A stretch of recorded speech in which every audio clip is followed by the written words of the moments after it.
am here visiting with Andrea Cline. She and Pop the Bubbly are the winners of the second go of our Futurity here at Pink Buckle 2021, held in Guthrie, Oklahoma.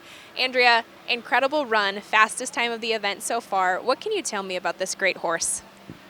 Well, he's 4, and I don't say this about any horse really, but he's the most perfect horse I've come across. He's the closest thing to perfect because I call him the perfect old lady horse because he's kind of lazy, on the lazy side. On a daily basis, he's easy. I have never whipped him, never. And so he just does it because he loves it. He's just a very nice animal. He's nice. What is the backstory of this horse? We were visiting a little bit off camera before we hit record, and there was sort of some ups and downs there for a minute. So tell us that story of what helped you get here today. Sure. So we did the patterning, me and my sister, we did the patterning on this horse with another owner. And I got the news that that owner had to sell all these horses. There was quite a few in the barn, and that horse was one of them. I happened to get the news in front of Ryan Pedone. I mean, right in front of her, so she saw my face, and she knew something was wrong, and she asked, and I just told her, and she said, call my dad.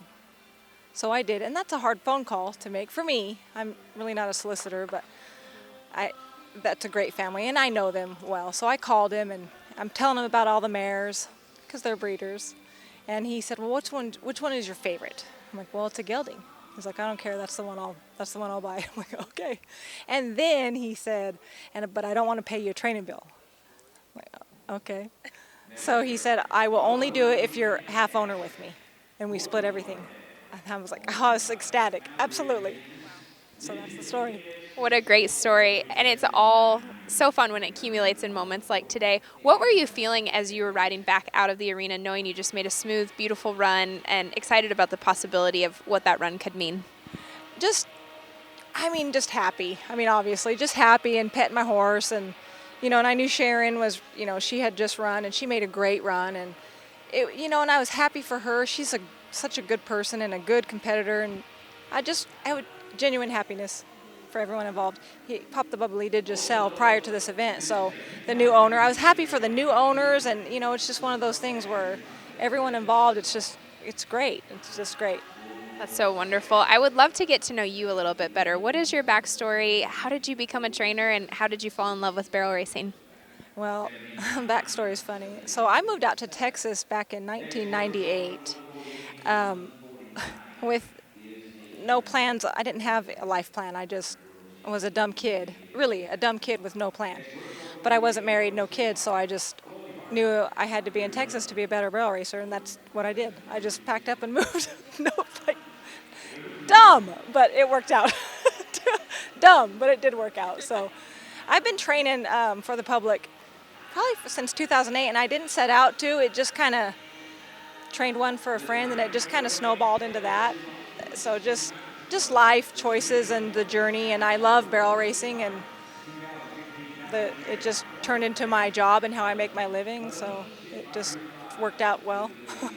My final question for you is, what's the best piece of horsemanship or barrel racing advice that you've ever received that you would love to pass on?